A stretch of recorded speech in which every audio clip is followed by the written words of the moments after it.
할렐루야 연희교회 성경 통독 가이드입니다. 오늘 1월 22일부터 다음 주 목요일인 28일까지 함께 통독할 범위는 출애굽기 18장부터 38장까지의 내용입니다. 출애굽기는 우리가 크게 두 부분으로 나눌 수 있는 것처럼 1장부터 18장, 바로 출애굽한 이스라엘 백성들이 시내산까지 가는 여정이 18장까지의 기록이라면 19장부터 나머지 40장까지는 바로 시내산에서 하나님의 율법을 받고 또 언약을 맺으며 성막을 이제 제작하는 내용들이 기록되어 있습니다. 이제 18장부터 내용들을 간략하게 살펴보도록 하겠습니다. 18장에서는 모세의 장인인 이드로의 조언이 기록되어 있습니다. 모세를 찾아온 이드로는 여호와의 이름을 찬양합니다. 또한 출애굽 사건을 통해 여호와의 이름을 만천하에 알려졌다는 그러한 찬양의 고백과 또한 이드로의 조언을 통해서 이제 지도자를 세우는 모습이 18장에 기록되어 있습니다. 19장에서는 시내산에 드디어 도착을 해서 이제 나머지 40장까지는 시내산에서 있었던 일들이 이제 본격적으로 기록되어 있습니다. 이처럼 후반부의 이 시내산 도착의 핵심 중에 하나는 바로 언약식의 체결입니다. 하나님은 이스라엘의 최종 목적지인 그 가나안으로 인도하신 것이 아니라 오히려 시내산으로 이끄심을 통하여서 그곳에서 이제 언약을 맺기 위한 그 준비 과정을 하는 것을 볼 수가 있는데요. 이처럼 시내산 언약의 핵심은 19장에 나타나 있는 것처럼 제사장 나라와 거룩한 백성이다 라는 것을 알 수가 있습니다. 20장에서는 10계명이 주어지는 것을 볼 수가 있습니다. 이스라엘 백성들에게 하나님께서는 10계명을 주신 이유는 바로 그들이 하나님의 백성이기 때문이죠. 이처럼 이스라엘이 10계명에 순종하는 것은 바로 하나님을 그들의 인도자로 또한 왕으로 인정하는 태도다라는 것을 알 수가 있습니다. 이처럼 10계명에 불순종하는 것은 하나님께 반역하는 것임을 또한 알 수가 있는 것이죠. 이처럼 언약의 백성으로서 지켜야 할 하나님의 그 언약의 10가지의 말씀을 20장에서 말씀해 주신다라고 한다면 21장부터 23장까지는 그 10계명의 더 세부적인 내용들을 규례들을 담고 있습니다. 21장에서는 종과 폭행에 관한 법률, 그리고 동해 보복과 임자의 책임에 대한 부분들이 기록되어 있습니다. 이처럼 하나님 나라의 핵심은 바로 정의와 공평임을 우리가 알 수가 있는 것이죠. 또한 이 세부 규정들을 통해서 생명에 대한 소중함을 또한 강조하고 있음을 우리는 알 수가 있습니다. 22장에서는 배상법, 도덕법, 이자법, 또한 재판장 모독 금지에 관한 그런 규정이 소개되고 있습니다. 이처럼 도덕적으로 더 탁월한 그런 나라가 되어야 한다는 것을 강조하고 있는데요. 그 도덕적 탁월함의 기준은 바로 자비임을 알 수가 있습니다. 또한 이러한 자비는 하나님의 성품이기 때문에 만약에 우리가 이런 이에는 이, 눈에는 눈의 원칙으로서 하나님께서 우리를 심판하신다면은 과연 우리는 온전한 심판에 이르를 수 없게 될 것입니다. 이처럼 구원은 하나님의 자비에 달려 있다라는 것을 또한 알려주고 있죠. 23장에서는 공평과 안식, 또한 세 가지의 절기와 명령과 약속에 대한 그런 규례를 말하고 있습니다. 여기서 강조하고 있는 것은 정의를 굽게 하지 말라라는 것이죠. 이처럼 자비는 앞서 말했던 자비는 세상의 도덕 기준을 뛰어넘는 성도의 행동 기준이라고 한다면 또 하나님께서는 이러한 정의를 통하여서 우상들로부터 이스라엘 백성들을 보호하는 그러한 보호하시는 하나님이심을 또한 말씀하고 있습니다. 24장에서는 시내산 언약을 기록하고 있습니다. 하나님께서 이스라엘의 대표자들과 피의 언약을 체결하심을 통하여서 온전한 하나님의 은혜로서 그들을 용서하시며 하나님의 자녀 삼아주시며 또한 하나님의 은혜를 통하여서 함께 언약을 다시금 체결하는 그런 거룩한 모습들이 24장에 기록되고 있습니다. 25장부터는 성막 건축을 지시하는 그러한 장면들이 기록되고 있습니다. 25장부터 바로 31장까지가 바로 성막에 대한 그런 건축을 지시하시는 내용이다라는 것을 알 수가 있는 것이죠. 우선 25장부터 이제 성막 건축을 지시하시는데요. 여기서 이제 성소는 문자적으로 거룩한 장소를 의미합니다.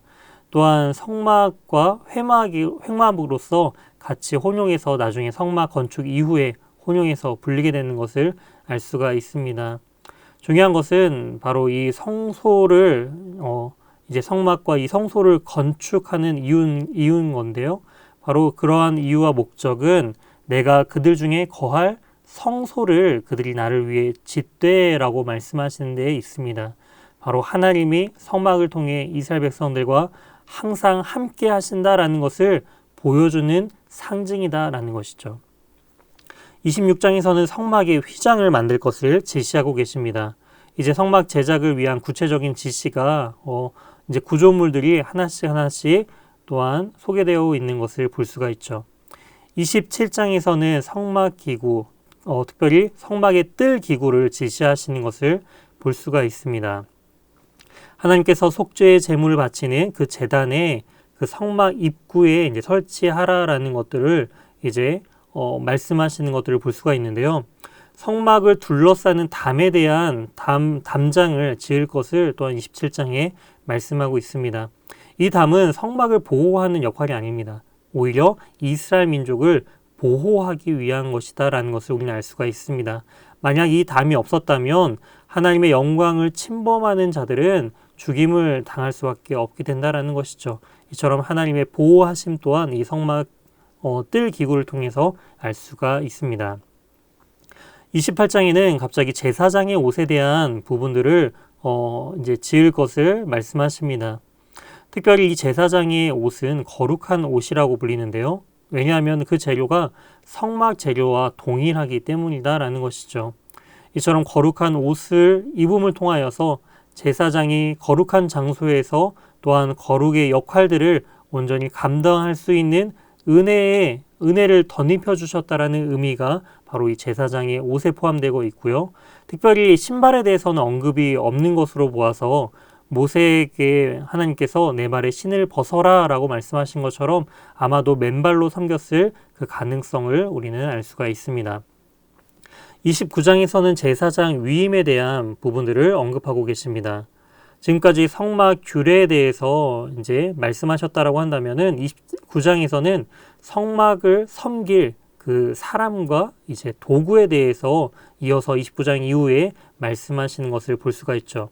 이 단락의 핵심은 바로 거룩입니다. 제사장은 성막을 섬길 사람이기 때문에 거룩해야 하고 또한 제단과 제사의 도구 역시 하나님을 위해 사용되어야 하기 때문에 거룩할 것을 말씀하고 있습니다. 30장에서는 분향단과 속전, 물두멍 또한 거룩한 향기름과 향에 대해서 언급하고 있습니다. 계시록 5장과 8장을 통해서 분향단의 향이 이제 성도의 기도라고 이제 언급을 하고 있는데요. 이처럼 성도의 기도는 오직 하나님의 영광을 향해야 한다라는 것을 우리는 알 수가 있습니다.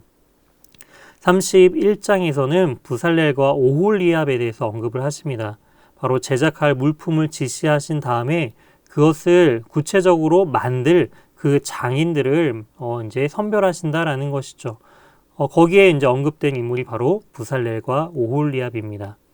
32장에서는 금송아지 사건이 등장하고 있습니다. 이곳에서 이스라엘 백성들은 이제 우리를 애굽에서 건져내신 바로 하나님을 형상화하는 것을 볼 수가 있는데요.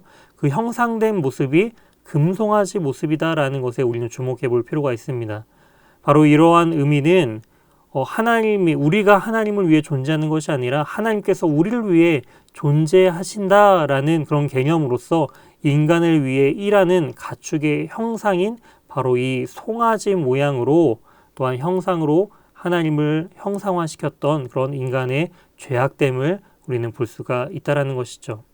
33장은 회막에 대한 기사가 언급되어 있습니다. 아직 성막이 완성되지 않은 진영과 동떨어져 있는 하나님께 간절히 만나고 기도하는 기도의 처소에 모세가 간절히 이 민족을 향한 회개의 기도를 하는 것을 볼 수가 있죠. 34장은 다시 세운 언약에 대해서 기록하고 있습니다. 모세가 이제 이스라엘 백성들을 향한 회개의 기도를 통하여서 하나님께서는 다시금 십계명의 돌판을 제작할 것을 명하십니다. 십계명의 돌판을 다시 제작하라라는 하나님의 명령은 바로 이스라엘이 다시금 하나님의 백성으로서의 그런 언약 백성으로서 다시 회복했음을 우리는 알 수가 있습니다. 이어서 35장에서는 자원하여 드린 예물에 대해서 언급하고 있습니다. 이 이스라엘 백성들이 드린 장면에서 우리가 주목해야 할 부분은요, 바로 모든 부분에 있어서 그 예물들이 자발적으로 드려진다라는 것이죠. 이처럼 하나님은 마음이 감동된 모든 자와 자원하는 모든 자를 부르시고 사용하시는 분이심을 알 수가 있습니다. 36장은 성막의 휘장을 완성하는 모습을 기록하고 있습니다. 이제 본격적으로 성막을 제작합니다. 하나님은 그들에게 성막을 제작하라라는 사명만 주신 것이 아니라 그것을 감당할 지혜와 능력도 함께 주셨음을 알 수가 있습니다. 37장에서는 성막 기구가 완성되는 모습을 볼 수가 있습니다. 십계명을 담은 그 돌판을 담은 언약궤와 진설병을 놓을 상, 그리고 지성소를 밝힐 등잔대와 분향단이 제작되는 것을 볼 수가 있습니다. 38장에서는 성막 뜰 기구가 완성되는 것을 볼 수가 있죠. 지금까지 성막 안에 사용되는 그 기구들을 제작했다라고 한다면 이제부터는 성막 밖에 사용될 기구들이 이제 제작되게 됩니다. 여기서 소개되는 것은 번제단과 물두멍입니다. 이것들은 성막 그 출입구 정면에 위치하고 있으며 또한 희생제물을 바치는 그 번제단과 또한 몸을 씻는 제사장이 다시금 정결케 하는 그 물두멍을 바로 성막의 입구에 배치했다라는 것을 통해서 누구도 이러한 정결함을 입지 아니하고 그 피 흘림과 또한 그 그리스도의 보혈을 상징하는 피 흘림과 또한 피와 물을 쏟으신 그리스도의 그 십자가의 구속의 은혜가 없이는 바로 하나님의 영광에 나아갈 수 없다라는 것을 바로 이 성막의 기구들을 통해서 그 배치들을 통해서 우리는 알 수가 있습니다. 이처럼 이번 주 살펴보게 될 그 출애굽기 18장과 38장의 내용들을 통해서 하나님의 그 도우심과 그 언약의 하나님, 그리고 이 성소를 통하여서 하나님의 온전한 그 임재를 경험하고 누리며 나아가는 그런 복된 한 주의 삶을 살아가는 우리 연희교회 모든 성도님들이 되시길 주님의 이름으로 소망합니다. 함께 기도하시겠습니다. 하나님 아버지 감사합니다. 우리를 하나님의 거룩한 자녀로 부르시고 우리를 거룩한 나라요 거룩한 백성으로서의 삶을 살도록 인도하심을 참으로 감사드립니다. 부족하고 연약하지만 하나님의 자녀로 우리를 삼으시되 하나님께서 우리를 피 흘려 주님께서 그 언약의 징표로서 우리를 붙드시며 또 하나님께서 우리를 성소 삼아 주시사 우리 안에 늘 거하시겠다. 또한 이 출애굽기 말씀을 통하여 우리에게 약속하심을 참으로 감사드립니다. 그 언약의 은혜의 말씀을 우리가 한 주간 묵상하며 또한 읽으며 하나님과 동행하는 복된 그런 한 주간의 삶을 살아갈 수 있도록 주님 인도하여 주시옵소서. 우리의 모든 삶을 주님께 의탁드리오며 이 모든 말씀 살아계신 예수 그리스도의 이름으로 기도드립니다. 아멘.